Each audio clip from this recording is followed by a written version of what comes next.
فرق مای قومی کرد زمان ناشکی و دانای تو به زمان ناشکی و دانای تو به زمان اسند کردن برن اسند کردن برن کرد جنده بن جنده به قطعه آلا کردن جنده به قطعه آلا کردن هم خوردن رنگ کورو شورشین سردکن کنادیان مدارشان سردکن کنادیان مدارشان اسند کردن برن اسند کردن برن کرد جنده بن جنده به قطعه آلا کردن جنده به قطعه آلا کردن هم خوردن مریوتی مثل فیل دیلیمان و پالیمان هر اجتمان دیلیمان و پالیمان کرد و کردستان اسند کردن برن اسند کردن برن کرد جنده بن جنده به قطعه آلا کردن جنده به قطعه آلا کردن راوی کرد را بوی سرفی و شیطان بابقی نشین بکن تاجی جیهان بابقی نشین بکن تاجی جیهان اسند کردن برن اسند کردن برن کرد جنده بن جنده به قطعه آلا کردن جنده به قطعه آلا کردن خوردنون کرد حاضر و آمادنه جان فدان جان فدا هر جان فدا جان فدان جان فدا هر جان فدا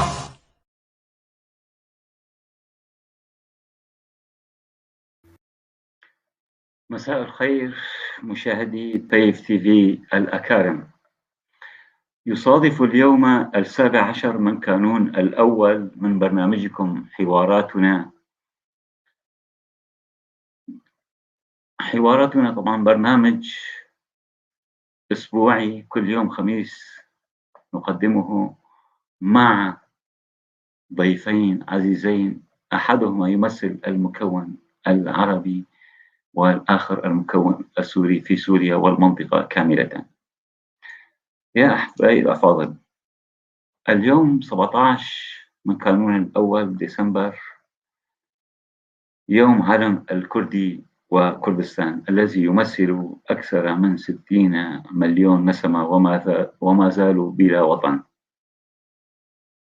ولأسباب عديدة أهمها اضطهاد شركائهم بالجغرافيا العامة في منطقتنا من العرب والفرس والترك لحقوقهم، وليس فقط من قبل حكامهم الدكتاتوريين،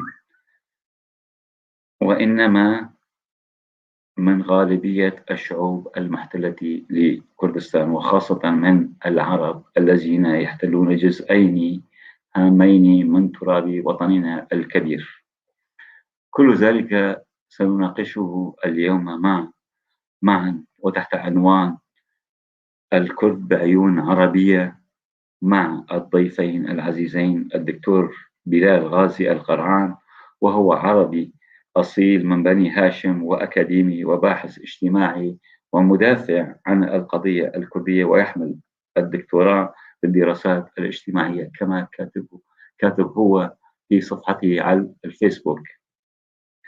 وأيضا نرحب بالدكتور محمود عباس، وهو سياسي كردي معروف ويحمل الدكتوراه في الجغرافيا السياسية من جامعة موسكو، وهو المستشار العام وأحد مؤسسي المجلس الوطني الكردستاني في سوريا، وأيضا نائب رئيس الاتحاد العام للكتاب والصحفيين الكرد في سوريا. أهلا وسهلا بكما. الآن يخبرني المخرج الأستاذ عبد الباقي الحسيني بأن الدكتور بلال لا يستطيع الدخول لأسباب تقنية للبرنامج، ولكن سيرسل فيديوهات بصوته وصورته لنا ريثما يجهز. سنرحب بالدكتور محمود عباس. أهلا وسهلا دكتور محمود عباس، نورتنا.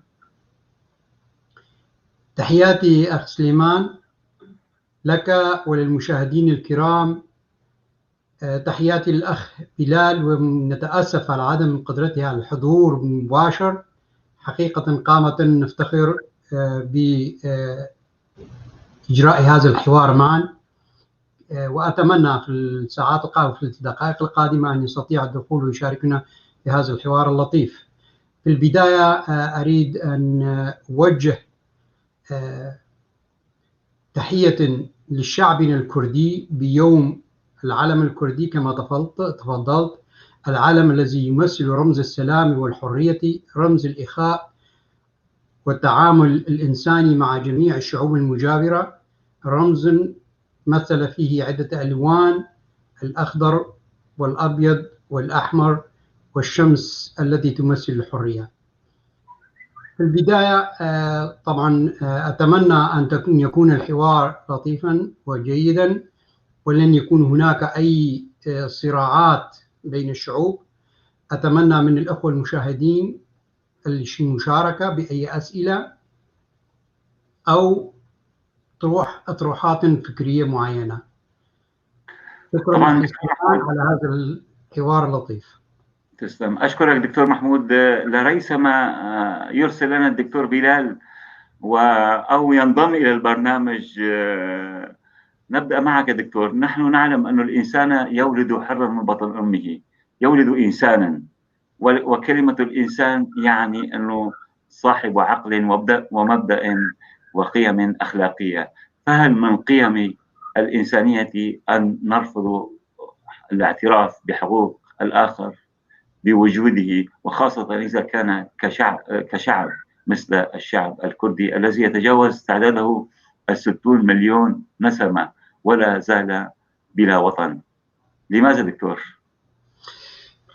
في الحقيقة الإنسان عندما يولد بصفاء كامل، بصفاء لا يوجد فيه أي نوع، لا الانتماء القومي ولا الانتماء الديني ولا أي انتماءات أخرى، إنما يتربى على بيئة معينة. البيئة إن كانت شاذة كثيرا ما يعني يظهر هذا الإنسان في بيئة أو بمفاهيم أو ثقافة نستطيع أن نقول ثقافة شاذة. كثيرا ما تؤثر الأنظمة أو الأحزاب أو حتى العائلات على مسيرة الإنسان أو الطفل عندما يتربى في المجتمع. ولذلك نجد هناك مجتمعات ظهرت تحت تأثير مفاهيم معينة، شرائح عنصرية يعني ألغت الشعوب المجاورة أو ألغت القوميات الأخرى أو حاربت الأديان الأخرى في محيطها المجاور. إلى جانب ذلك كانت هناك أو لا تزال هناك مجتمعات لا تريد غير السلام، تربي أبنائها على الحرية، على السلام، على الإخاء، على الوفاء، على القيم الإنسانية، القيم التي يجب أن يكون عليها البيئة الاجتماعية لتخلق أو تتعامل مع الحضارة مع المفاهيم الإنسانية. كما تفضلت، الإنسان عندما يولد صافيا في وجدانه أو في صفاته لا توجد أي رواسب، إنما كل ما نراه الآن من الحروب، من الصراعات، من المفاهيم العنصرية، من الخلافات الفكرية التي موجودة، كلها هي يعني عملية تربية ثقافية. وهذه التربية الثقافية كما ذكرت لها يعني يؤثر فيها عدة جوانب. فالإنسان لو ترك على ذاته كيف سيكون؟ هذه مسألة فلسفية عميقة، فيما لو لم تتدخل الأنظمة أو تتدخل الأحزاب أو تتدخل القوى السياسية أو القوى الاجتماعية أو فلاسفة معينين، كيف سيكون انتماء هذا الفرد؟ فالإنسان الكردي على سبيل المثال تربينا يعني بأغلبيتنا في بيئة ثقافية يعني دائما كنا نتعامل مع الآخرين بالإخاء، بالمساواة.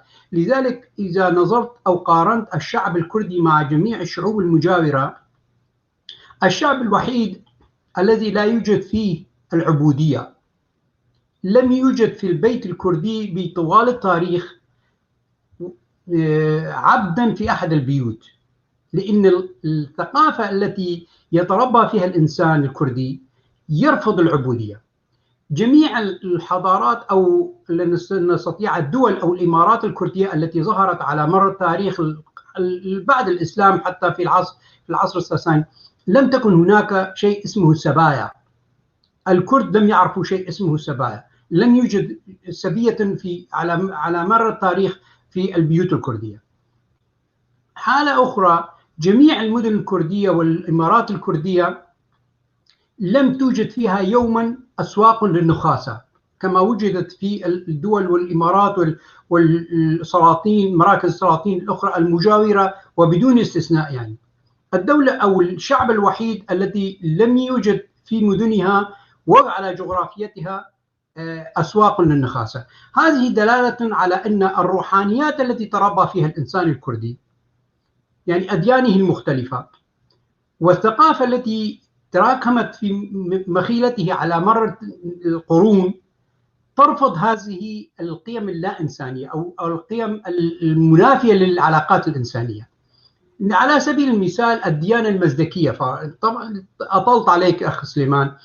الديانة المزدكية هي الديانة التي اتهمت فيما بعد الإسلام على أنها ديانة اشتراكية، وكانت هناك يقول عبثية في الأفكار، يعني اتهمت بعدة اتهامات ولا أريد أن أدخل في تفاصيلها.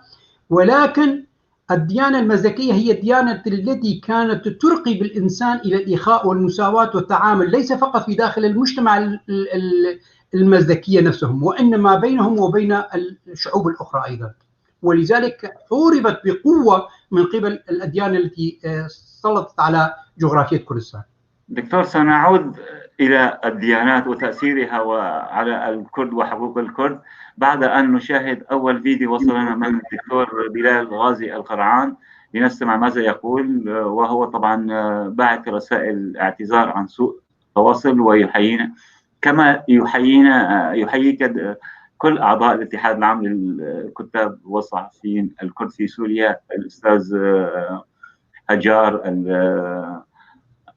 أجار بوطاني، أستاذ صالح جنقو، وكثيرين جدا ومن المشاهدين متابعين. نتمنى من الدكتور بلال أن يعود إلى هذا. والآن مع فيديو للدكتور بلال. صوت.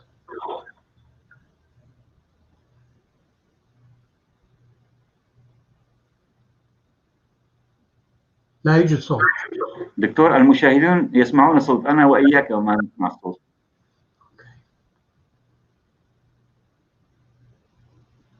وإنما ولا راي ولا مساء الخير.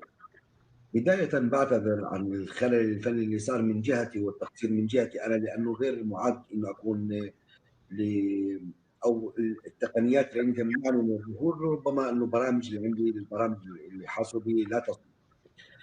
فأنا أكرر اعتذاري من أكون موجود معكم على المباشر، ولكن يعلم الله سعينا أنا والأستاذ الفاضل السيد عبد الباقي للوصول إلى حل، ولكن أبت التكنولوجيا.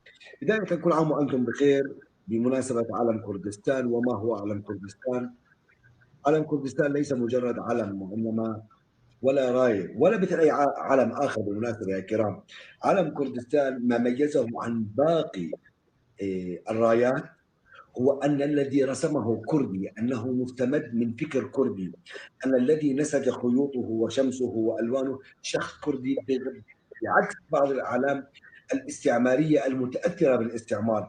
إذا العلم الكردي هو علم تقي ونقي ومرسوم بأيدي كردية وليس أيدي استعمارية. وبالتالي هذا من جانب. جانب آخر، بغض النظر عن رموز الشمس أو ترمز الشمس لكذا أو اللون الأحمر لكذا، هي راية. هذه الراية ليست لشخص معين أو حزب معين، هذا علم، والعلم يحترم قيمة وقامة. علم كردستان لا يعني، حتى هون حتى أوضح، بعض أعداء الإنسانية والكرد أو العرب الذي يعتقد أنه هذا علم البرزاني. هذا مش علم البرزاني، هذا علم كردستان، وكردستاني بأطيافها، مسلم مسيحي عربي كردستاني وتركماني كردستاني وآذري كردستاني. وكردستان أكبر ما تكون هي مش فقط للكرد، كردستان أرض تجمع كل الجنسيات على أرض اسمها كردستان، وفيها قومية الأغلبية القومية الكردية. فمن عربي حر ومن عربي قومي أود أن أوصل رسالة حب واحترام وتقدير للذي يحترم علمه ويقدر علمه ويكون فخور بعلمه، لأنه احترام العلم هو جزء من احترام الشخصية. مساء الخير. بداية بعتذر عن الخلل الفني اللي صار من جهتي والتقصير من جهتي أنا، لأنه غير معد إنه أكون. الآن نتمنى من المخرج إعادة الدكتور محمود مرة ثانية. أهلا وسهلا بك دكتور. سمعت ما قاله الدكتور بلال القرعان، ونحن نحييه مرة أخرى ودائما على صدق نواياه، على يعني قيمة رسالته الفكرية والإنسانية العامة. يعني دكتور بلال كلمة جدا مهمة، أنه كردستان، عالم كردستان يمثل ليس الكرد فقط، إنما كل سكان كردستان الأصليين، من آشوريين، كلدان، تركمان، عربان. هذا العالم هو رمز لكل أبناء كردستان. ما تعليق هذا؟ أولا أشكر الأخ الدكتور بلال القرعان. حقيقة هذا الإنسان يمثل شريحة نفتخر بها أن تكون هناك شريحة تظهر بين الشعب العربي بهذه الصفات الراقية، صفات الأخوة الإنسانية، الذي يعترف بالآخر كما يريده الآخر. هذه صفة نادرة كانت للأسف غابت عن الساحة العربية على فترة معينة، طبعا تأثيرات أخرى، ولكن الأستاذ الدكتور بلال حقيقة يعني بين لنا أن الشعب العربي الذي يعني يمثل الإسلام في جهة من جهاته أو وجه من وجوهه اقتنع أن الأخوة مع الشعوب الأخرى لن يؤدي إلى إضعاف الوجود العربي ولا إلى القومية العربية، ولن تؤثر بالقومية العربية، بالعكس إن الاعتراف بالآخر يزيد منه. أما الحديث عن العلم، عفوا أريد أعود إلى سؤالك أخ سليمان. حديثه عن العلم، في الحقيقة العلم الكردي عندما وضع للشعب لم تكن هناك دولة، وضع كرمز للشعب موجود على جغرافية معينة بلا دولة بلا سلطة بلا نظام سياسي يفرض ذاته. فهذا العلم مثل هذا المجتمع الموجود على الساحة الجغرافية، والساحة الجغرافية الكردستانية كانت فيها كما تفضل الأخ بلال توجد عليها عدة قوميات وعدة أديان موجودة، ولذلك اعتبر أو وصف العالم الكردستاني من قبل الجميع الذين كانوا على الجغرافيا على أنه يمثلهم. ولذلك عندما قلت في البداية وتفضل بها الأخ بلال أن هذا العالم يمثل رمز الإخاء، رمز المساواة، رمز للجميع الأطياف الموجودة على جغرافية كردستان. يعني لم تفرض أي سلطة هذا العالم على الشعب الموجود على الجغرافيا، وإنما وضعت وتقبل بقناعة الجميع. بعكس الدول الأخرى نلاحظ أن سوريا على سبيل المثال أو العراق على كل مدى 10 سنوات يتغير العلم حسب مزاج السلطات والأنظمة التي تأتي الحكم، دلالة أن هذه الأعلام التي توضع على الساحة لا تمثل الشعب، وإنما تمثل سلطة أو نظام دكتاتوري أو نظام يريد أن يفرض ذاته. فهذا العلم، الخلاف بين العلم الذي يأتي بأوامر من السلطات أو من الأنظمة، والعلم العلم الكردستاني الذي جاء يعني انعكاسا لجميع الشعوب أو لجميع الشعوب الموجودة على جغرافية كردستان. هذا هناك الخلاف، والأخ بلال يعني أقدر مفهومه وطرحه هذه يعني هذا المعنى الخفي ما وراء وجود العلم الكردستاني على الساحة الحالية. صوتك أخ سليمان. صوت. أحيونك ما بعرف الصوت كيف، أتمنى من المخرج. الكثيرين جدا يحيونك ويحيوا البرنامج ويحيون الدكتور بلال، منهم الأستاذ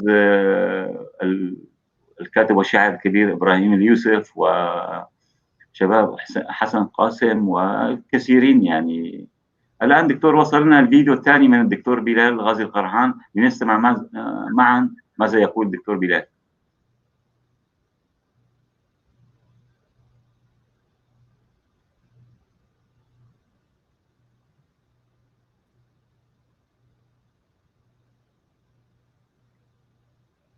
الكردي والمثقف العربي والمثقف الكردي، أنا قضية العلم قضية أكبر بكثير من قضية أنها شريطة أو لا، العلم رمز.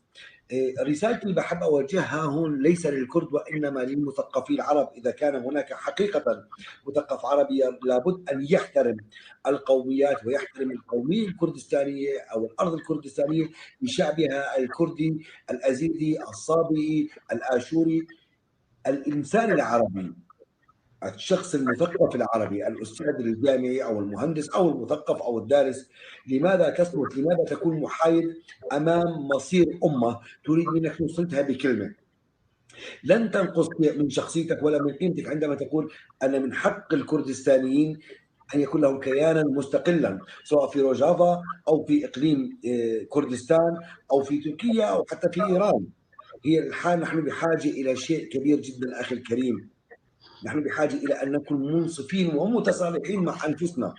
نحن بحاجة إلى مثقف حقيقي يقول نعم للكردي حق بقيام دولة، وبحق بصير انه فدراليه وكل فدراليه. وانا بحاجه الى ان يكون الكردي معي حليف وزميل وصديق ودوله جوار، لانه صد عني ودافع عني. الان البشمركه دافعوا لما قاتلوا داعش لم يقاتلوا عن الكردستانيين، قاتلوا دفاعا عن العربي ودفاعا عن العراق وسوريا وايران وتركيا.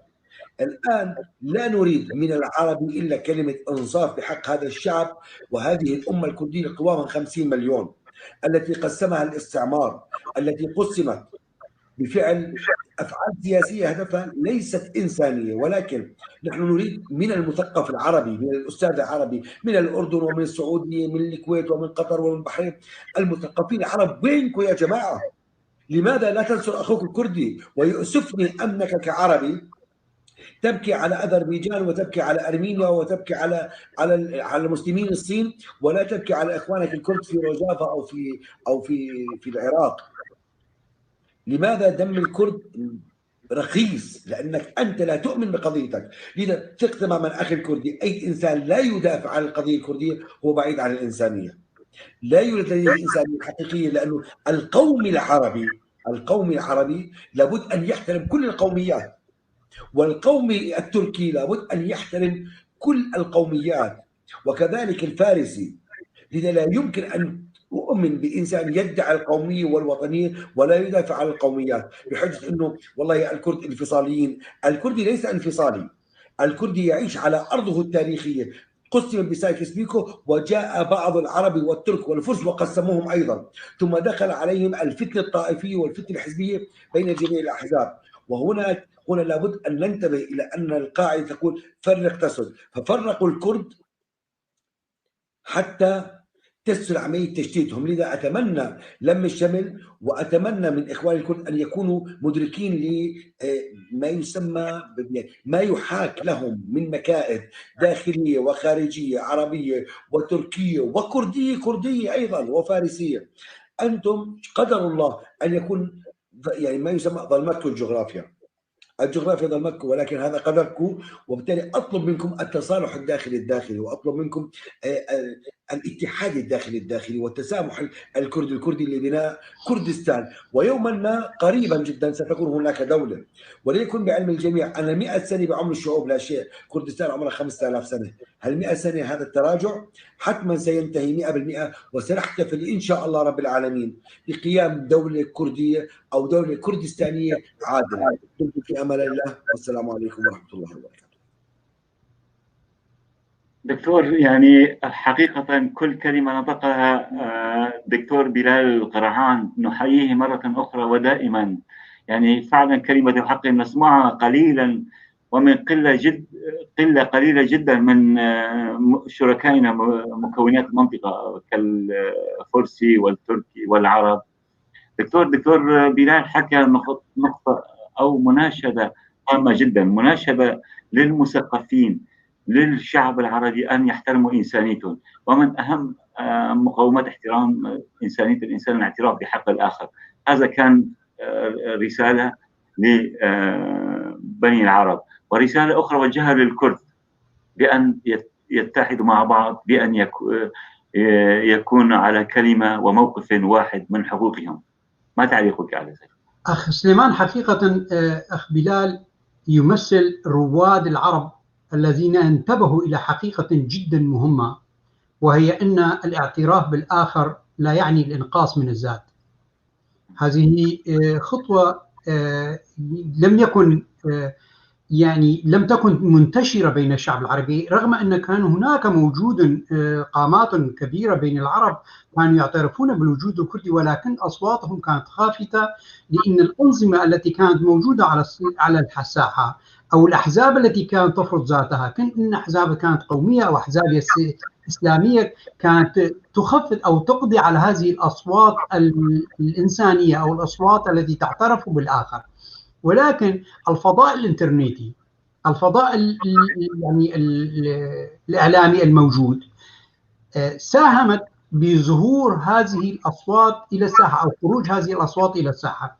ولذلك أحيي الأخ دكتور بلال وأمثاله الذين الآن يستطيعون أن يقفوا أمام الموجات السابقة من المفاهيم العنصرية التي نشرت وانتشرت بقوة في المجتمع العربي، خاصة في المراحل الأولى من بداية القرن الماضي، يعني عند ظهور أحزاب قومية شوفينية.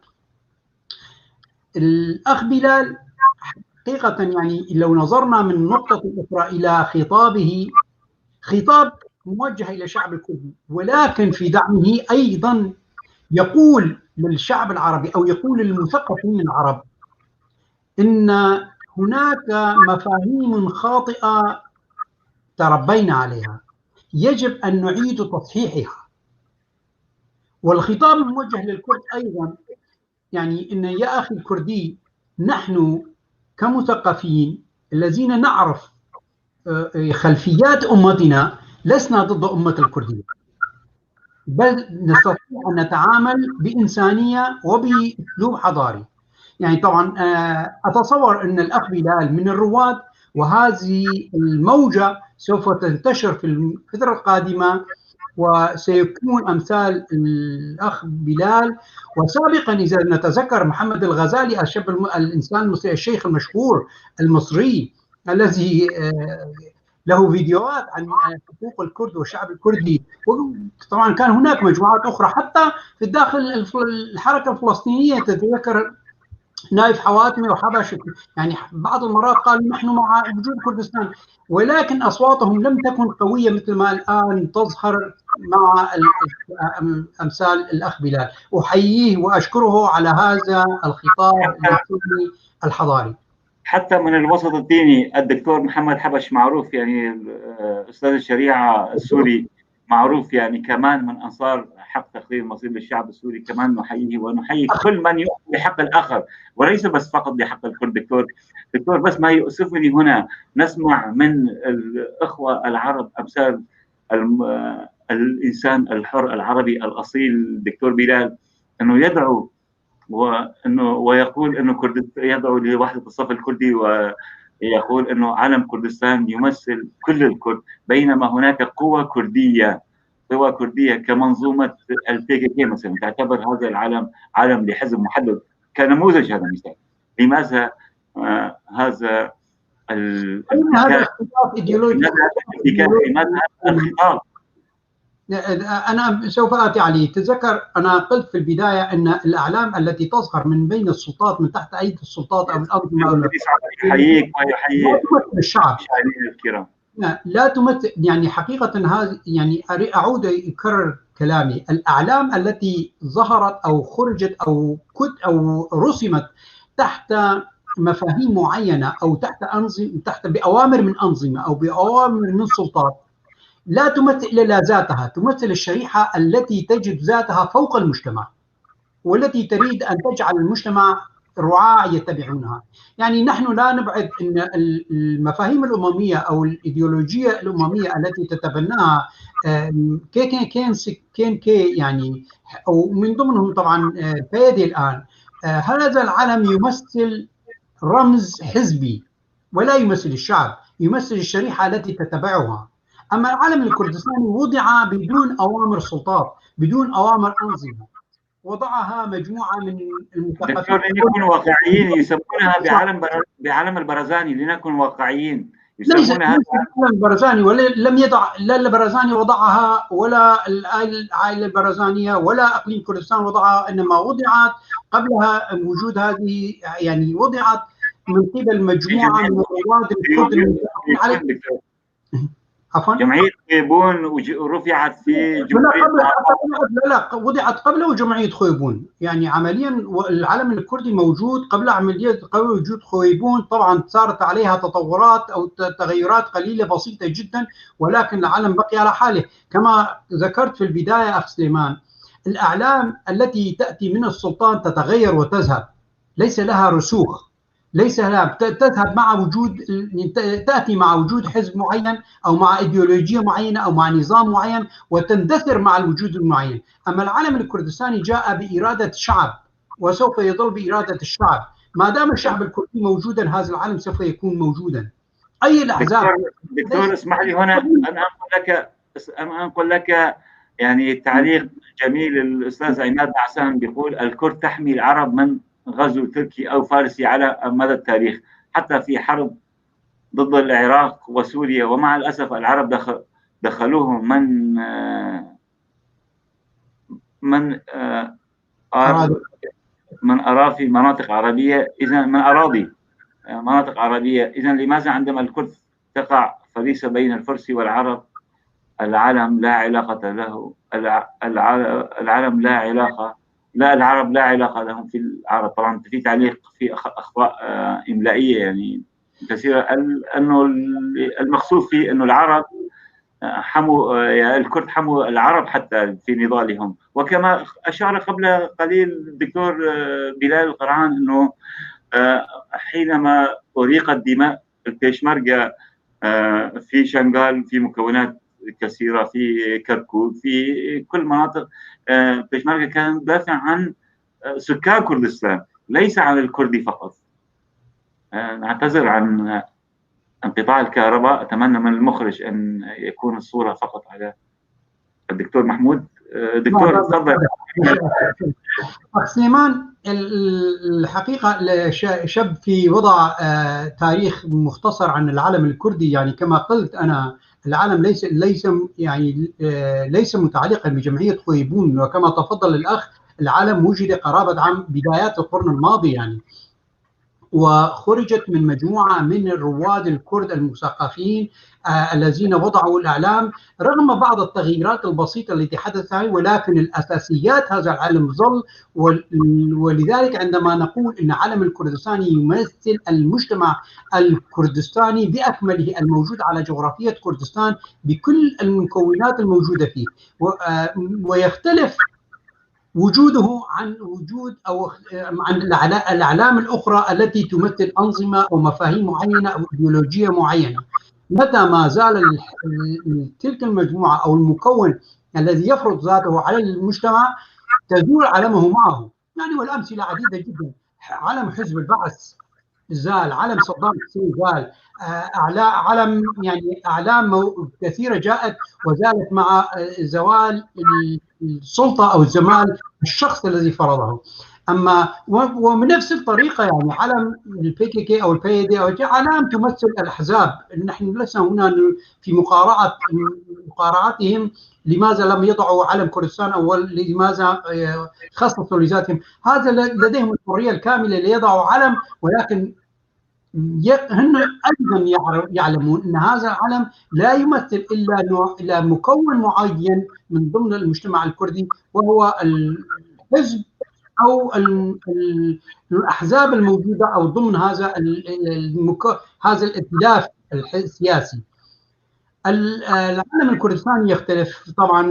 بامكاننا ان يعني نتحدث عن هذا هذه الفكره طويلا، خاصه اذا راينا عن وجود الاعلام التي جاءت على الساحه عن طريق القوى العربيه منذ بدايات الثوره الكبرى، ثوره العربيه الكبرى، وحتى الان. كم علم تغير في سوريا، وكم علم تغير على المنطقه الشرق الاوسط باجمعها. ننظر الى العالم الايراني، تغير مع وجود او مجيء سلطه جديده، دلاله ان هذا العالم فيما بعد، فيما لو تغيرت هذه السلطه في ايران، سوف نجد ان العالم قد تغير. ولكن العالم الكردستاني سوف يكون وسوف يظل، إن كان في شمال كردستان أو جنوب كردستان أو غرب كردستان، لأنها تمثل المجتمع الموجود على جغرافية كردستان. وهذا العالم بالمناسبة، هذا العالم الوحيد أستطيع أن أقول من بين جميع الأعلام موجودة لم يكن رمزا للإجرام، لم يكن رمزا للقتال أو للحروب بين الشعوب، ولم يكن رمزا لسلطة يعني قامت باضطهاد الآخر أو بإلغاء المكون الآخر، بل ظل رمزا للإخاء يعني الإخاء والإنسانية بين المكونات الموجودة في المنطقة.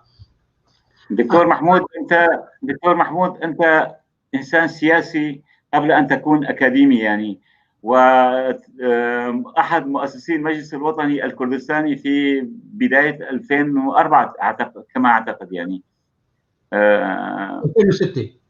2006. تمام دكتور، خلينا نكون واقعيين. الوضع الكردي الآن يعني في حالة مأساوية. ألم يحن للعالم الشعب الكردي أن يرى عالمه مرفرفا في الأمم المتحدة باسم جمهورية كردستان؟ إلى متى سنبقى على هذا الحال؟ يعني لنكن واقعيين مع شعبنا. لماذا هذا الصراعات الكردية؟ إذا دائما أنت صاحب كلمة جميلة يعجبني جدا، تقول أنه يكفينا أن نطرح فكر المظلومية لنحرر أنفسنا دكتور، لنعترف بواقعنا. لماذا هذا الواقع مستمر منذ شهر ديران نحو 500 عام؟ حقيقة أخ سليمان، بالبداية أريد أن ننوه على شيء، قضية معينة، أن الآن نحن الواقع الكردي الآن أفضل بكثير من الواقع الكردي على مدى السنوات الماضية. خلينا نكون واقعيين، يعني على المستوى الواقع السياسي العالمي أو الدولي على الساحة الدولية، أو حتى في الوضع الدبلوماسي العالمي، أو حتى بين الشعوب بالشرق الأوسط، يعني إن كان في الإعلام أو إن كان في طرح المفاهيم الثقافية أو العلاقات الدولية مع القضية الكردية. الآن نحن في مرحلة، ولكن هذه المرحلة وهذا الواقع هل هي على مستوى ثقل الشعب الكردي؟ لا طبعا. القضية الكردية لا تزال جدا في واقع أقل بكثير من الثقل الكردي ديموغرافيا واقتصاديا وسياسيا. أنا معك أنه لو كنا رواد الشعب الكردي السياسي أو الثقافي على مستوى القضية الكردية، لكانت الآن القضية الكردية يعني تحاور أو تناقش ضمن الهيئات الدبلوماسية العالمية، ضمن هيئة الأمم المتحدة أو ضمن المجلس الأمن. ولكن يجب أن لا ننسى القضية ليست فقط بيد الكرد، وإنما الدول المحيطة بالكردستان أو الدول المحتلة لكردستان يعني تصارع وبقوة، أحيانا تضع نصف ثقلها السياسي والدبلوماسي العالمي لئلا تدخل القضية الكردية على الساحات الدولية. يعني أستطيع أن هنا العتب عليكم دكتور، هنا العتب عليكم كسياسيين دكتور. لماذا لم، ومثقفين بالدرجة الأولى أيضا، لأنه المثقف هو صناعة سياسية، يعني يصنع السياسيين. الثقافة هي الصناعة للسياسيين. يعني أنا لا أنفي، أنا لا يعني لا أتهاجم هذا الواقع. لو أكمل دكتور، لماذا دكتور يعني لماذا دائما نلوم الآخرين؟ لماذا لم نعطي للجانب الدولي، للقوى الدولية الكبرى، لماذا لم نعطي وعود وضمانات بأن كردستان ستكون مثل أي دول الأخرى في المنطقة دولة سلمية، دولة تراعي كل مواثيق حقوق الإنسان، دولة ستكون فعالة في الأمم المتحدة. لماذا لم نستطع يعني أن نبني علاقات يعني مع دول ذات تأثير كبير على المنطقة، يعني خاصة في يعني ال50 سنة الأخيرة؟ يعني أخ سليمان، أنا لا أبرر الذات، يعني أنا دائما أقول هذا. طبعا لنا دور، لنا إخفاقات كثيرة، لن نكون على مستوى الثقل الكردستاني، الحركة الثقافية السياسية الكردية والحركة يعني نستطيع أن نقول الدبلوماسية الكردية، إن كانت في الداخل إن كانت في الخارج، كانت أدنى أو أقل أو أضعف من الثقل الكردستاني. ولكن يجب أن لا ننسى، نحن عشنا على مدى أكثر من 100 سنة تحت اضطهاد وظلم واحتلال دول مارست في حقنا يعني كل أنواع التهميش، كل أنواع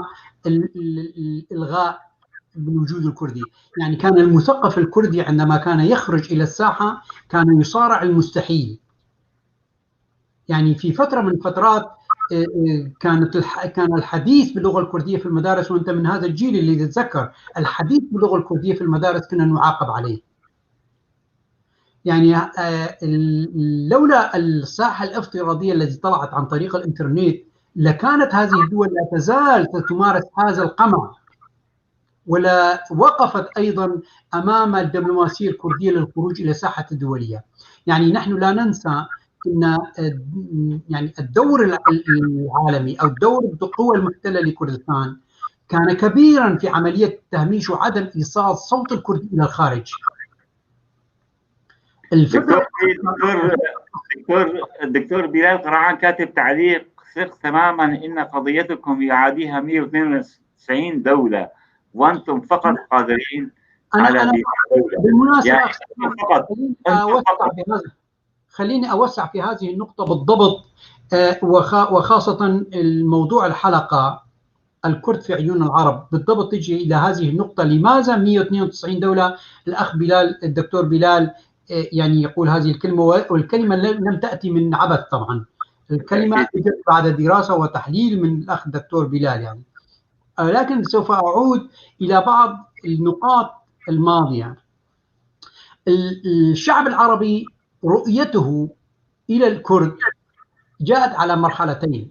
المرحلة الماضية عندما كانت السلطات عامة وكانت الهيمنة الإسلامية أكثر من الهيمنة العربية، كانت هناك تستطيع أن نقول خلط بين حقوق الشعوب وحقوق الأديان. أما في بدايات ظهور عم بقرأ سؤال قادر الأخ العزيز خليل. قضايانا بالتأكيد كل هذا التسويق.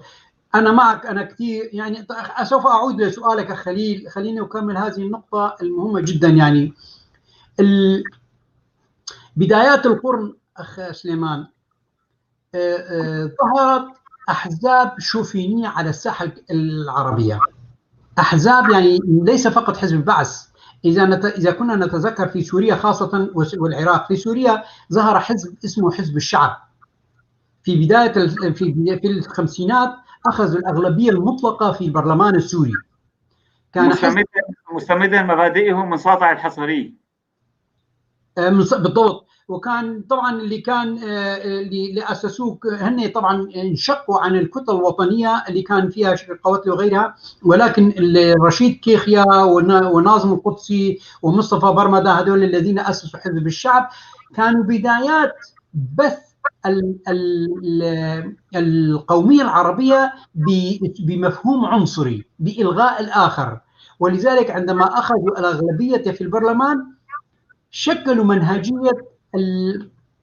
منهجية النشر المفهوم القومي.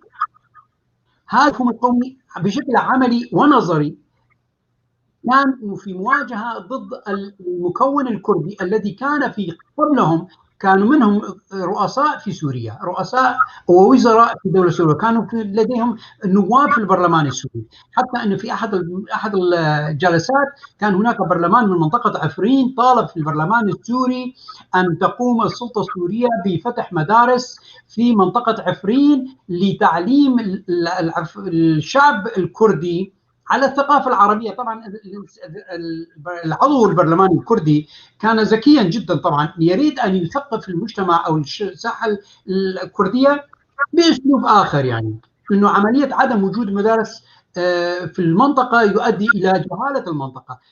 انتبه أعضاء المجلس أعضاء حزب الشعب إلى هذه النقطة، على أن هذا الإنسان يريد أن يوعي الشعب الكردي، وبالإجماع قاموا ضد هذه النقطة.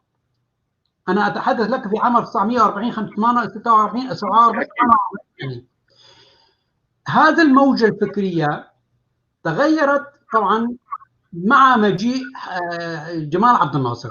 جمال عبد الناصر كان حزبه أيضا قومي، وقومي أكثر، كان حزب سلطة، حزب الناصري، رغم أن حزب الشعب حل ذاته، وحزب البعث كان بداياته حل ذاته، ولكن الناصرية عندما طغت، عبد الناصر كان في وجوده التنويه كان بأمر من عبد الناصر، للتنويه كان حل الأمر بأمر من عبد الناصر تحت غطاء الوحدة. طبعا هذا حديث طويل جدا، تحت غطاء الوحدة. لكن عبد الناصر عندما كان في مصر، لأنه كان هناك صراع بينه وبين عبد الكريم قاسم، سمح بالمفتي أو بالممثل الكردي أن يكون موجودا في مصر، ولكن عندما احتل سوريا أو عمل الوحدة مع سوريا، حارب الشعب الكردي بدون هوادة. يعني أول الذين أسسوا مستعمرات في المنطقة الكردية هو عبد الناصر. جاء مجموعة من العرب من الداخل وبنى قريتين، حتى أبناء المنطقة يتذكرون، ولا زالوا موجودين قريتين، قرية الظاهرية والقرية الأخرى لا أتذكرها، أكيد الأخوة الموجودين من منطقة ديريك يتذكرون. وفي أقصى المناطق الكردية في منطقة ديريك على نهر دجلة. طبعا لا نتحدث عن اسلوب الاصلاح الزراعي تحت منطقه الاصلاح الزراعي، تهجير 100 عائله كرديه من منطقه عفرين وحلب الى تركيا، تحت انه هؤلاء لا يمثلون، ليسوا من الشعب السوري. عبد الناصر قام باقامه بنية عنصريه بين الشعب العربي، هذا المجتمع الذي تربى على أن يكون مساواة. إذا الناصرية هي من زرعت البذرة الأولى للعنصرية ومعاداة المكونات. حقيقة حزب الشعب، وقبل حزب الشعب أريد أن أنوه إلى نقطة معينة. في عام 1918 مع جل احترامي للعائلة الهاشمية طبعا، وعائلة محترمة جدا، فيصل الحسين في عام 1918 في فندق البارون له كلمة جدا غريبة، إنه يقول إن العرب كانوا قبل الإسلام، قبل المسيحية، قبل اليهودية. دلالة المنادات بالعنصر العربي، هاي كانت بدايات التحوير من العالم الإسلامي أو الأمة الإسلامية إلى الأمة العربية. هذا المفهوم يعني تكونت في بدايات القرن، ولكن تراكماتها أدت إلى مثلا فرضا إلى ظهور حزب البعث. حزب البعث لم يأتي من عبث. حزب البعث جاء بمساعدة زكي الأرسوزي الذي كان يدمج الإسلام مع العروبة. بعدين حزب البعث وحركة البعث كانت، وحزب العربي الاشتراكي اللي كان فيه يعني أكرم الحوراني، دمجوا مع بعض وظهر الحزب. حزب البعث جاء ورسخت المفهوم العنصري العربي وإلغاء الآخر، وطبعا نعرف كل ما قام به حزب البعث. ونفس المسيرة كانت في العراق. لماذا كانت في العراق والسورية أكثر من دول الأخرى عنادا أو صراعا مع الشعب الكردي؟ لأنهم كانوا يعلمون أن الوجود الكردي في هاتين المنطقتين وجود تاريخ وأرض وجغرافيا، هناك حقوق مسلوبة، ولذلك كانت عملية إلغاء الآخر، إلغاء الوجود الكردي بعدة طرق. نحن ننظر من منطقة أخرى في عملية بناء المفهوم العربي. الإخوان المسلمين لعبوا دورا جدا قويا في هذا المجال. اخوان المسلمين عندما اسسوا الحزب الاخوان المسلمين كان اسسوا حزب عربي اسلامي، سياسي اسلامي، عربي اسلامي، وليس حزب اسلامي. العربي الاسلامي اخوان المسلمين رغم بعض النقاط من المفهوم الاسلامي ادى يعني كثير منهم كثير من قياداتهم خرجوا بعمليه تكفير الاحزاب الكرديه. يعني حتى خرجت منهم بعض النقاط تصريحات بتكفير الاحزاب الكرديه، طبعا تحت منهجيه التعامل مع روسيا او التعامل مع امريكا او التعامل مع الدول الاخرى. طبعا هذا المفهوم التعامل مع اسرائيل هو اصلا خرجت قبل ما يتبناها البعث، الحزب الاخوان المسلمين تبنوها، التعامل مع اسرائيل مع اليهود.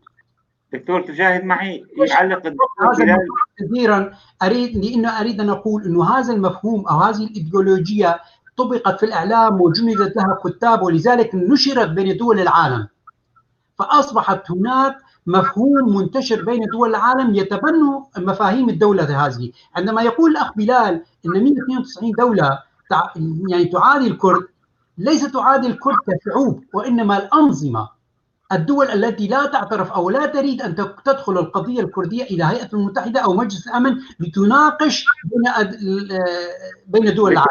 حتى الشعوب دكتور، خلينا نكون واقعيين، مجزرة او اباده حلبجة 5000 شهيد، هل شاهدنا من 400 مليون عربي 40 شخص عربي او مفكر او سياسي او صحفي او اي قاموا بتظاهره تنديدا بما حصل خلال دقائق، اباده بشريه لمدينه كامله، 5000 شهيد، وكذلك ما يحدث الان في عفرين، وفي عفرين، في ساريكاني، في جريسبي، في كل المناطق هناك يعني اباده يعني ما يرتقي الى جرائم حرب ضد البشريه دكتور. لم نرى مظاهرات، لم نرى كم مثقف، يعني لماذا؟ هل تقصير منا ام بالفكر العربي المشرب من النظريات الشرقيه؟ أخ سليمان، هي الصور النمطية الموجودة التي ترسخت في ذهنية المجتمع العربي، هذه هي نتائجها. ولكن علينا لئلا نكون عنصريين ونتحدث بشكل مطلق، يجب أن لا نجرم الشعب العربي براء من هذه المفاهيم. هناك مجموعات أو أنظمة سياسية، أحزاب عنصرية نشرت إيديولوجيات، مفاهيم عنصرية من المجتمع، إلى درجة أن هناك مجموعة من الكرد تأثروا بهذا المفهوم. الآن هنا دكتور بلال قرهان بيقول نحن العرب من أجبر الكرد على العودة للقومية من خلال ابتزاز الكردي، هذا كنت أقول يا الابتزاز، يعني يطلب من العرب الاعتذار عما فعلوه بحق الكرد. يعني أحيي الأخ دكتور بلال مرة أخرى طبعا على هذا الخطاب، والذي أعتبره من أحد الرواد العرب الذين يجب أن يعني يتبعوهم. سوف أعود إلى سؤال الأخ خليل، حقيقة سؤاله جدا مهم، وأنت تحدثت فيه أخ سليمان، عملية المفهوم المظلومية. أصلا السلطات العربية أو السلطات الأنظمة العربية العنصرية، وحتى الحزب الإخوان المسلمين أو حزب البعث أو الأحزاب الأخرى الناصرية، كانوا يريدون من الكرد أن يبقوا بشكل متواصل تحت مفهوم المظلومية، دائما يستجدوا، يعني دائما أن يظلوا عملية السيادة والموالي، يعني أن يبقى الكردي هو الموالي للسيد العربي، ويطلب حقوقه منه كإنسان، إنه هو السيد وأنا المتابع. هذه المظلومية حقيقة كانت هناك منهجية لبثها بين المجتمع الكردي، حتى أن الأحزاب الكردية إذا نظرنا عدنا إلى الخمسينات والستينات والسبعينات، كانت جميع منشوراتهم هناك نوع من المظلومية، أعطونا حقوقنا، أعطونا حقوقها، كأنك إنسان على باب آخر ويستجدي حقه. نحن كنا المخدر لا يعطي الحقوق، والحقوق تؤخذ ولا توهب دكتور. عمليا ضد هذا المفهوم، كنا عمليا في الواقع العملي كنا ضد مفهوم أن الحقوق تؤخذ بالقوة ولا تستجدى.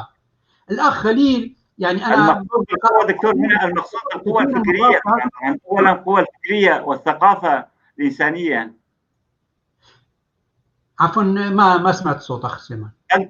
المقصود بالقوة ليس فقط القوة العسكرية، إنما القوة الفكرية، القوة الثقافية. هو الأصل الأخطر في الواقع بين المجتمعات وبين الشعوب هي الواقع الثقافي أو التراكمات الثقافية التي تحصل أو التي تبث إلى المجتمع. لماذا الآن يعني خلينا نترك هذه المنطقة حتى قبل استطيع ان اقول قبل الثوره السوريه الان، او قبل الانتفاضه السوريه، او قبل ما يغتصب تكفيريون هذه الثوره السوريه، كان هناك اكثر من نصف الشعب السوري لم يسمعوا باسم الكرد، لم يكونوا يعرفون ان هناك شعب يعيش في منطقه شمال وشمال شرق سوريا اسمه الشعب الكردي. دلالة أن هناك ثقافة ممنهجة كانت تبث بين هذا الشعب بحيث أنه يقضي إلى إلغاء الكرد. عملية ليس فقط إلغاء، عملية إذابة الشعب الكردي. يعني الأسلوب الذي استخدمه البعث أو السلطات الأخرى أو حتى عملية الإخوان المسلمين عندما كانوا فيها، كانوا يريدون عملية إذابة الشعب الكردي ضمن أما العالم الإسلامي أو ضمن مفهوم الأمة العربية. يعني أليس ما يعني غير النظرية العنصرية البعثية، أليس للإسلام دور سلبي، وخاصة صلاح الدين الأيوبي قديما يعني بحجة الدولة الإسلامية، والكرد دخلوا أفواجا ولكن لم يوجدوا لا حكاما ولا شعبا يوحدون.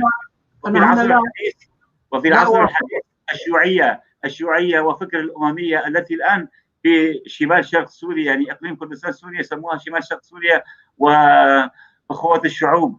نحن لسنا ضد أخوة الشعوب، ولكن هذا مستمد من الفكر الماركسي. طبعا كيف نطالب بأخوة الشعوب حينما نكون متساوين بكل كافة الحقوق؟ يعني لك وطن ولي وطن، فكيف ننادي بأخوة الشعوب وأنا بلا وطن؟ إذن هل الفكر العنصري فقط سبب؟ ألم يتحمل الإسلام فيما قديما والفكر الماركسي اللينيني أو الشيوعية الاستالينية، خلينا نكون واقعيين، الشيوعية الاستالينية ألم يتحملها مع الإسلام الجزء الأكبر من آلامنا؟ إذا عدنا إلى الإسلام أخ سليمان، حقيقة يعني كثير من المحللين أو حتى الفقهاء الإسلام الواقعيين حقيقة يقولون أن الإسلام بعد محمد أو بعد الخلفاء الراشدين، حتى بعض يتهمون الخلفاء الراشدين أن الإسلام تحول من إسلام روحاني إلى إسلام سياسي. وهذا ما أدى إلى أن الخلافة الأموية على سبيل المثال وفيما بعد الخلافة العباسية أججوا العنصر العربي أو المفهوم العربي قبل الإسلامي. ولذلك أمثال حجاج بن يوسف الثقفي الذي أدى إلى تغيير دواوين من الكتابة الساسانية أو الفهلوية الشرقية إلى الكتابة العربية كانت بعد عربي، كان بعد قومي، يعني بعد التأثر بالقومية العربية تحت منهجية النص الإسلامي، تحت منهجية النص القرآن الكتابة الإسلامية. ولكن في الحقيقة الإسلام الحقيقي لم يكن يميز يعني حسب المفاهيم المطروحة فيه، ولا نريد أن أدخل في تفاصيل الفقهية في الإسلام، ولكن ما لألا نخلط الأمور، إلا أن الخلفاء الذين جاءوا بعد الأمويين وبعد يعني في الفترة الأموية والفترة العباسية جعلوا من الشعوب الأخرى موالي، حتى أن في فترة الخلفاء الأمويين وفي فترة بدايات الخلفاء العباسيين كان الموالي عندما يذهب إلى الحرب لم يكن يحق له ركوب الخيل، كان العربي وحده في الحرب كان يحق له ركوب الخيل، الموالي كان يجب أن يسير في الخيل، إلى أن تغيرت في بدايات، طبعا نستطيع أن نقول في بدايات قتلوا أبو مسلم الخرساني الكردي، أبو مسلم الخرساني غدرا وخيانة. يعني أريد أن أجي إليها، إلا أن في بدايات الخلافة العباسية طبعا هناك هذا المد ظهر في بداية الخلافة العباسية بصراع بين الموالي الذين كونوا أو شكلوا الخلافة العباسية وقضوا على الخلافة الأموية. أبو مسلم الخراساني يعتبر هو المؤسس العسكري أو المؤسس الحقيقي للخلافة العباسية وهدم الخلافة الأموية. طبعا لا ننسى انه اخر الخلفاء الامويين كان والدته كرديه امه كان من امراء شهرزور، يعني معروفه، ولذلك نقل عاصمته اثناء الصراع مع ابو مسلم الخراساني، نقل عاصمته من دمشق الى نسيبين من اجل تأديب خواله الى جانبه ضد ابو مسلم الخراساني. هذا تاريخ لا نعود اليه، الا ان الحركه العربيه صارت في هناك صراع بين الموالي الذين دخلوا في الخلافة العباسية، ونتذكر كيف هناك صراع بين عائلة البرمكية، العائلة البرمكية وعائلة والعباسيين، الخلفاء العباسيين، إلى أن قضى الخلفاء الأولين العباسيين قضوا على البرامكة، على العائلة البرمكية. طبعا نتذكر كيف قتل الخليفة الثاني، كيف قتل أبو مسلم الخراساني غدرا في بيته في ديوانه، وفيما بعد أولاد هارون الرشيد الأمين المأمون كيف قضوا على العائلة البرمكية. كان حقيقة هو صراع بين الوجود العربي أو القومية العربية على للتسلط على الإسلام أو الإسلام السياسي ضد الأمة الإسلامية أو تم استغلال الدين، حتى يعني استغلال الدين تم استغلاله لقمع حقوق شعبنا. هو الحقيقة استغلوا النص القرآني، استغل الإسلام، لأن النص القرآني أدى إلى إلغاء اللغات الأخرى. نتذكر حتى في عهد المأمون هناك كتابات عديدة جدا. في عهد المأمون كانت هناك كتب في جميع المكتبات الموجودة في تحت حكم الخلافة العباسية، كانت تقرأ وتكتب باللغة الفهلوية واللغة السريانية واللغة الآرامية، وحتى بعضها كانت باللغة اليونانية موجودة من مخلفات الإمبراطورية الأشكانية اللي قبل الساسانية. طبعا بعد المأمون حركة الترجمة عندما ترجمت هذه الكتب أزيلت جميع الكتب ووضعت هذه الكتب الأخرى المترجمة تحت صيغة الكتب العربية. طبعا بإزالة هذه اللغة وحده، وهذه من أحد الأسباب الموجود إزالة اللغة الكردية أو الكتابة باللغة الكردية، وتأثر إلى أن ظهر أول، نستطيع أن نقول أول من كتب باللغة الكردية مرة ثانية الشاعر بابا طاهر الهمداني، وفيما بعده طبعا بمئات سنوات ظهر الشعراء الكرد الآخرين كفقيه طيراء والآخرين. المؤنفلين هذا المجال، ولكن سورة الأنفال يعني ارتكبت بحق 182,000 احتلال غزو الأردوغاني تحت سورة الفتح ومدينة سريكاني، يعني كلهم بصور قرآنية أعداؤنا استغلوها. كيف لماذا رجال الدين المسلمين الكرد لماذا لم يردوا على هذا الاضطهاد الذي له؟ الشيوخ الآن نرى الشيوخ رئيس اتحاد علماء المسلمين، خلينا نكون واقعيين، كردي، ولكن يعتبر أردوغان خليفة للمسلمين. يعني لماذا الشيوخ؟ أخ سليمان، أظن الحوار تحور إلى نقطة أخرى. بالحقيقة هناك رواد مسلمين أكراد وقفوا ضد هذه الهجمة، وكان هناك فقهاء إسلاميين، وكانت هناك يعني أستطيع أن نقول شخصيات وقفت ضد هذا التحوير أو التأويلات الخاطئة للنص القرآني أو للأحاديث أو استغلال الإسلام إلى العنصر العربي. كانت هناك هجمات، واصلا احد اسباب ظهور المذهب الصوفي واللي من ضمن الشعب الكردي هو اول من نستطيع ان نقول اكبر من تبنى المذاهب الصوفيه للصراع بين الثقافه الكرديه التي لم تعترف بالتجسيد في الاله، ظهرت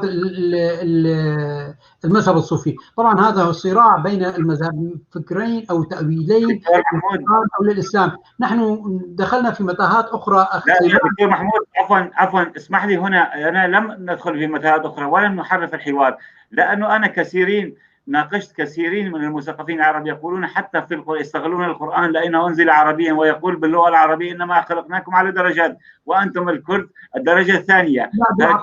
كثيرين أصلا يأولوا أخ سليمان،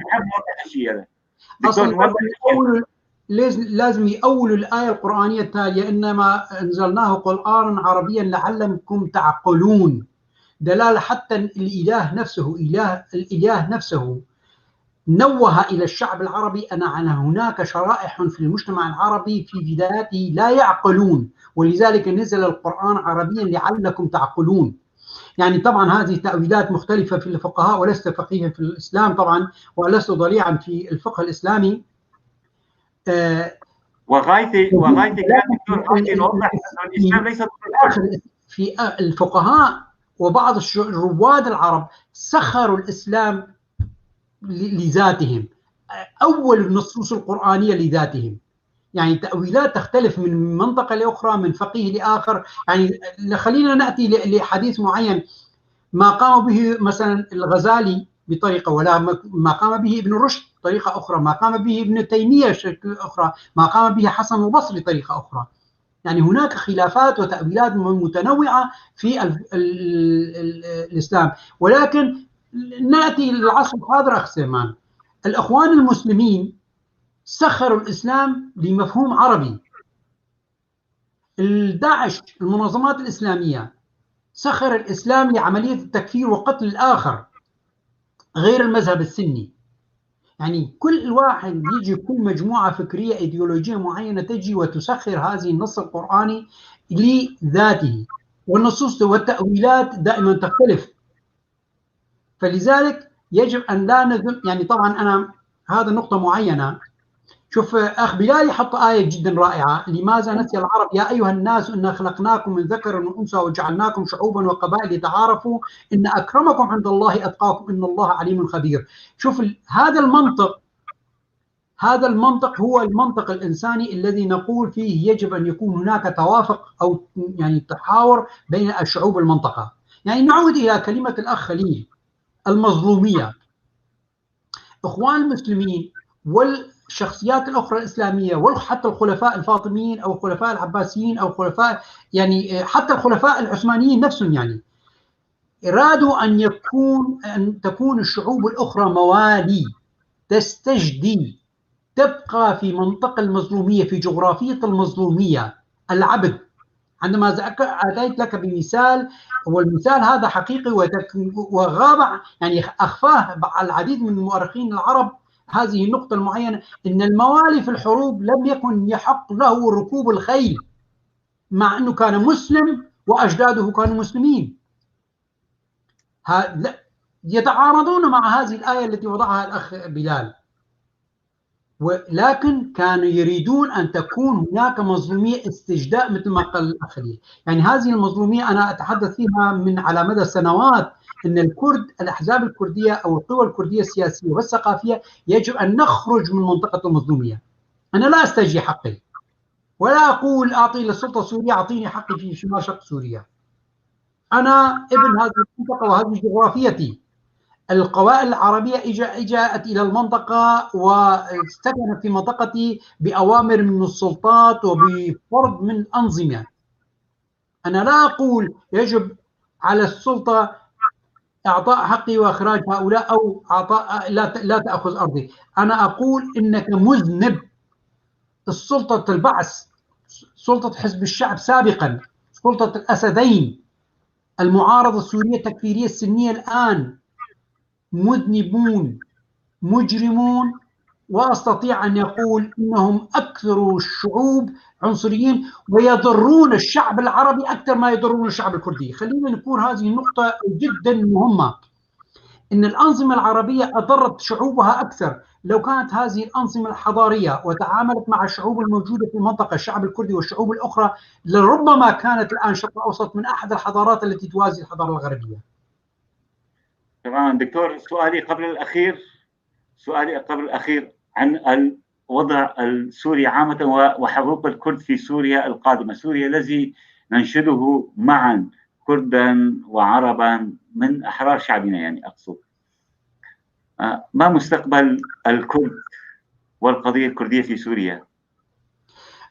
حقيقة أخ سليمان، نعود إلى سؤالك الأول، إنه القضية الكردية هل دخلت في لماذا لا تدخل المحافل الدولية مثلا الهيئة المتحدة ومجلس الأمن؟ نقول ان القضيه الكرديه اثقل بكثير من قوه المثقف الكردي او الحركه الثقافيه الكرديه والحركه السياسيه او الحركه الحزبيه. ولكن انا ارى نورا في المستقبل. يعني الحركه الكرديه يعني رغم صراعاتها ورغم ضعفها حتى الان، ولكن يعني تتقوى يعني في المحافل الدبلوماسيه، اصبح لها وجود، على الاقل اصبح لها مركز قدم. الآن هناك علاقات تسير مع الهيئات الدبلوماسية الأمريكية، مع الهيئات الدبلوماسية الروسية، مع الهيئات الدبلوماسية الأوروبية، والأوروبيين يدعون أو الأمريكان يدعون بعض الشخصيات الكردية للحوار، دلالة أن هناك خطوات، حتى لو كانت خطوات بطيئة، حتى لو كانت هناك يعني ولكن هذه أتوقع أن القادم الأيام سوف تتسارع يعني هذه القضية. وأظن أن الحركة الكردية الآن في مرحلة بناء رواد أو ظهور رواد أكراد باستطاعتهم أن وضع القضية الكردية في المحافل الدولية. وأنا أظن أن القضية الكردية الآن أصبحت قضية لا يمكن لأي قوة في العالم يعني إغفائها أو تجاهلها. في الشرق الأوسط أصبحت من القضايا الكبرى التي تعامل بها. أخ سليمان، أود من المراقب أو الأخ أخ عبد الباقي إعادة سؤال الأخ عبد الواحد علواني. سؤال مهم جدا يجوز ما انتبهت عليه سليمان، يا ريت لو يعيدها. يعني أنا يعني موجزا أخ سليمان، أنا جدا متفائل أن القضية الكردية في المستقبل القريب سوف تكون من القضايا التي سوف تعالج على مستوى هيئات الدولية العالمية، ولربما قريبا سوف تعالج على مستوى هيئة المتحدة ومجلس الأمن أيضا. دكتور، كيف ما تقوم به تركيا وإيران والسلطة السورية والمعارضة وكل القوى المعادية بتحريك جميع دبلوماسيها ولوبيها، والتي نراها في هنا في أمريكا تكون ضد هذا التوجه.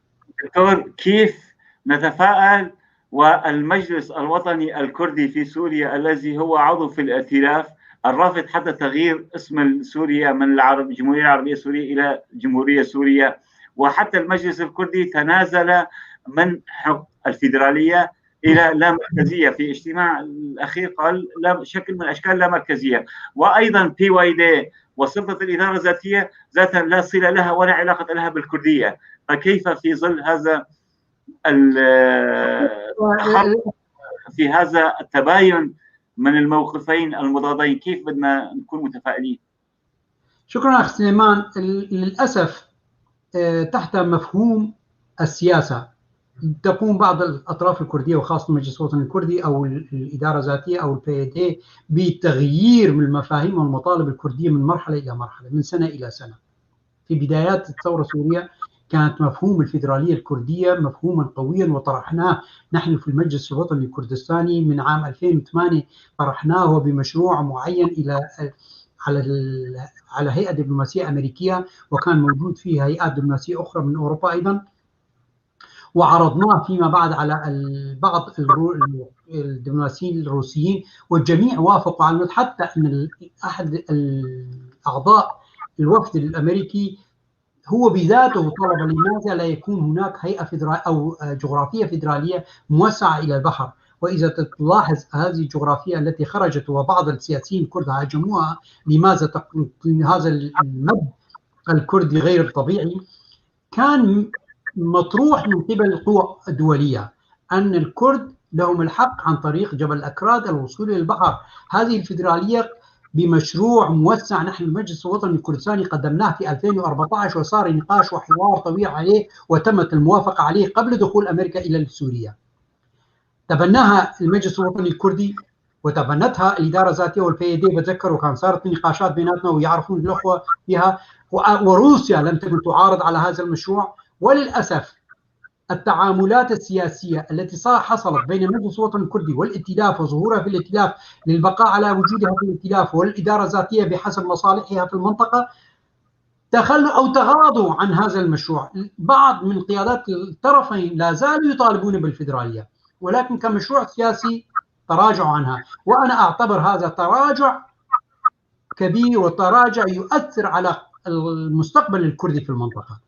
القضية الكردية قضية هي وجود فيدرالية. بدون فيدرالية القوى الكردية سوف تذاب. الآن بعد هذه الهجرة الواسعة الديموغرافية من منطقة غرب كردستان إلى الخارج، ومجيء ما يقارب 2 مليون عربي من المكون العربي، يا أهلا بهم. لسنا ضد الشعوب الأخرى، لسنا ضد احتواء ودفاع عن أي مكون آخر، ولكن ضد التغيير الديموغرافي. تغيير ديموغرافي حصل. فإذا لم تكن هناك فيدرالية كردستانية في المنطقة ضمن سلطة لا مركزية سورية، أتصور أن الحقوق الكردية سوف يعني تضر كثيرا. وأطالب الحركة السياسية في هنا، وأطالب حركة الثقافية أيضا، أن نخرج مثل ما تفضل مرة ثانية مثل ما تفضل الأخ خليل، أن نخرج من منطقة المظلومية. السياسة الآن تفرض أن نتراجع عن الفيدرالية، وغدا المنطقة السياسية نعرض الفيدرالية.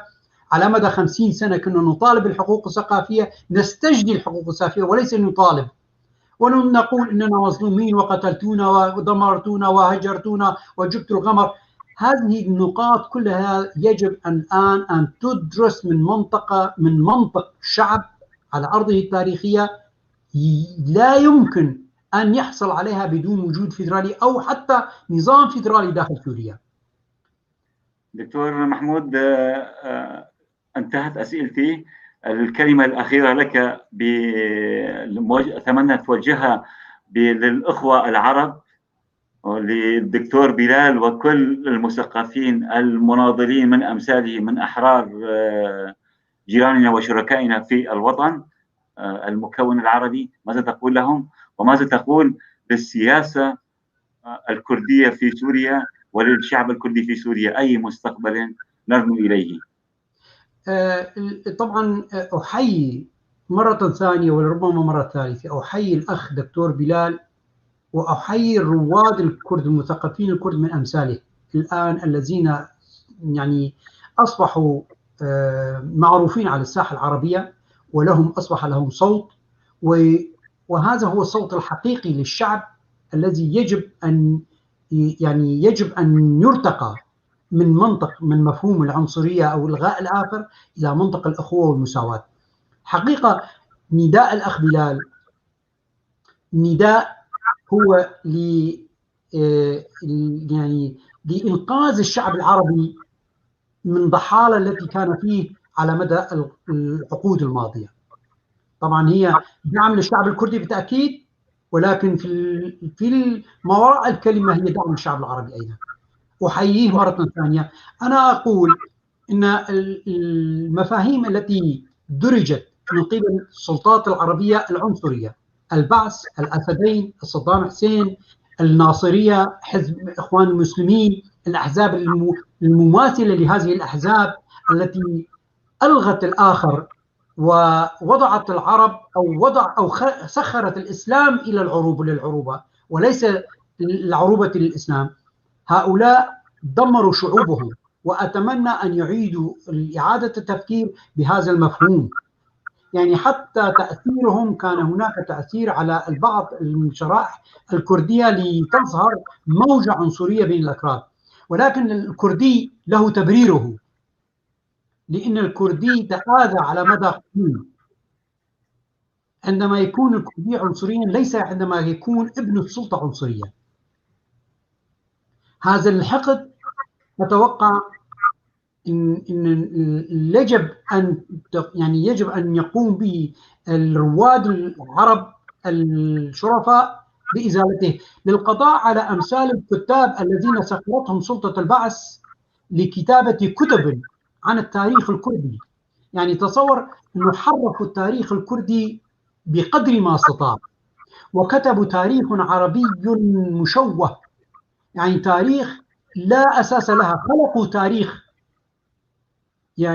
خلقوا تاريخ للمنطقة، تاريخ يعني يؤسف له طبعا وبتوجه. نتذكر أخ سليمان في المدارس كنا نقرأ القومية العربية، أو كانت عندنا مادة القومية العربية. يعني هذه القومية العربية عملية كانت ممنهجة مضرة للقومية العربية أكثر ما تكون مضرة للقومية الكردية والقوميات الأخرى. خلقت عملية فكرية، صور نمطية في ذهن العربي. هذه الصور النمطية لا زلنا نراها عند المعارضة الآن، عند المعارضة السورية، عند السلطة السورية، وأثرت حتى على أمثال السلطات، السلطة التركية، السلطة الإيرانية، بحيث أن تكون القومية الكردية هي المحاربة أكثر من ما يحاربون السلطة السورية. طبعا هنا أنادي الأخوة الأكراد، أنادي أخوتي الحركة الثقافية الكردية، الحركة السياسية الكردية. أنا لست مع الخلاف ولا مع الاختلاف بين أطراف الحركة السياسية، ولكن أن نرفع هذا الخلاف إلى صراع بحيث أن نقضي على القوة الكردية بين الهيئات الدبلوماسية أو بين الأعداء، بحيث نكون ضعفاء وكل طرف يصبح أداة بأحد أيادي القوى الإقليمية.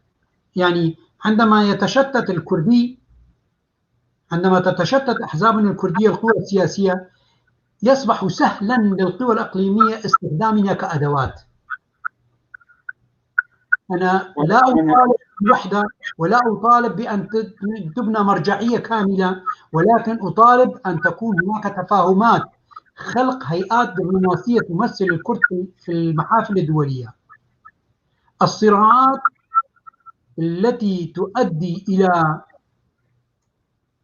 إضعاف الشعب الكردي، إضعاف القضية الكردية على المحافل الدولية، ليست سياسة وليست. أشكرك يا دكتور، أشكرك. شكرا كثيرا. كمان أعود أشكرك وأشكر الاتحاد العام للكتاب والصحفيين الكرد على هذا المجال، وأشكر البيف تي في على هذه استطيع هذه اللحظة المناسبة، وأتمنى لبيف تي في يعني برامجها، يعني أتمنى لها تطور وتقدم، وطبعا وأفتخر بالبرامج التي تقدم على مدى هذا الشهر الذي بدأ يبث فيه رغم قصر المدة، ولكن أظن بلغت برسالتها إلى مسافات جيدة جدا. ونحن باسم بيف تي في نشكرك، ونقول لشركائنا في المنطقة في سوريا، الإخوة العرب، الترك، الفرس، الإخوة بالإنسانية، الإخوة بالأخلاق، الإخوة بالفكر الوطني، نقول لهم أن الحدائق لا تزهو إلا بتعدد ألوانها، بتعدد زهورها. حديقة ذات لون واحد لا نكهة، لا لون لها. يعني لا دكتور، كلنا نتمنى بالحقيقة أريد أن أعتذر من الأخوة الذين كتبوا أسئلة. فعلا الأخ عبد الواحد علواني والأخ محمد يعني كان بودنا أن نجاوب على الأسئلة، وفعلا الأسئلة كانت منطقية جدا، وكان يجب أن كنا نتمنى من الأخ بلال أن يشاركنا في هذا الحوار. حقيقة مفاهيمه قيمة. أعود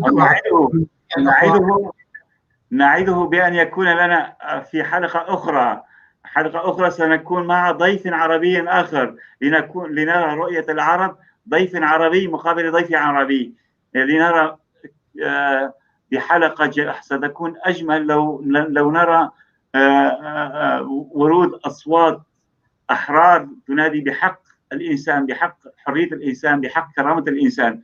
حق الدولة حق مشروع لكل الشعوب. رسالة الكرد رسالة سلام، رسالة محبة. في هذا اليوم علم كردستان أكيد سيرفرف، شاء من شاء وأبى من أبى، سيرفرف في سماء الأمم المتحدة ذات دولة كدولة مستقلة حرة كريمة، وبمشاركة الجميع وليس الكرد، بمشاركة جميع أبناء كردستان من العرب والسريان والأشوريين والكلدان والتركمان. أنا رغم أنه أتحفظ على كلمة تركمان لأنه تركيا كلها لا تتجاوز عمرها 4 قرون، يعني من أين أتوا ما بعرف، هم الشعوب هذا. فتركيا ليس شخصيا لا أعتبره شعبا هذا، إنما مستمد من كل المكونات، ولكن نحييهم. إذا نحيي من يؤمن بحقوقنا، من يؤمن بحقوق إنسانية الإنسان عندهم. يعني دكتور يعني ذكرتني بنقطة معينة، للأسف أعتذر من الأخوة المشاهدين بإطالة النهاية. طبعا حقيقة ليس الشعب العربي فقط، الشعب العربي والشعب التركي والفارسي والشعوب الأخرى الموجودة في المنطقة لو كانوا على قناعة كاملة، أو لم تؤثر عليهم سلطاتهم بترسيخ هذه الصور النمطية في ذهنهم وهذه الثقافة الخاطئة، لو كانت هناك دولة كردستان مثل ما تفضل به الأخ بلال وبعض الرواد العرب الآخرين أمثال محمد الغزالي، طبعا الشيخ المعروف في مصر، لكانت الآن في الشرق الأوسط دولة حضارية إن أرادوا أم أبوا. حتى السلطات اللي كانت في عنصرية في المنطقة كان سوف تتأثر بالمفاهيم الإنسانية لدى كردستان، لدى الدولة الكردية، لأن الشعب الكردي أتصور كانت ستكون هناك سلطة حضارية، سلطة إنسانية ديمقراطية، كانت سوف تؤثر على الدول المجاورة أن تتبنى هذا النظام الديمقراطي. إضافة إلى أن الخلافات الآن أو الصراعات الآن الموجودة والتي أكثرها موجودة بين الكرد وهذه السلطات، لقلت هذه الخلافات وهذه الصراعات إلى أكثر من النصف. لوجدنا أن الخلافات الآن الموجودة التي تؤثر على تطور المنطقة الشرق الأوسط لزالت هذه الخلافات، ولكانت الشعوب الآن مرحلة من مراحل الحضارة الإنسانية. للأسف على كردستان مستعمرة، حقيقة ما ليس مستعمرة ولكنها محتلة. الإبقاء على جغرافية كردستان جغرافية محتلة سوف تؤدي إلى تخلف المنطقة إلى ما لا نهاية، إلى ديمومة الفوضى، إلى ديمومة لا استقرار، إلى ديمومة لا أمن ولا سلام، إذا لم يحصل أو لم يرفرف علم كردستان خفاقة عالية في سماء الأمم المتحدة. دكتور محمود عباس، أشكرك جدا جدا، مع الدعوة للدكتور العزيز دكتور بلال القرعان أنه سيكون في حلقة أخرى معنا، وبيكون تداركنا الأخطاء الفنية مع ضيف عربي آخر نتمنى أن يكون مثل دكتور بلال من أحرار العرب، ينادي بحق تقرير مصير لكل الشعوب وحتى لكل فرد. من حق كل فرد، قوانين الأمم المتحدة لحقوق الإنسان تقر بحق الفرد إلى حق الشعوب في تقرير مصيرها. أشكرك دكتور محمود عباس، شكرا جزيلا، تحملت عناء غياب الدكتور بلال معنا. أشكر جدا جدا من وراء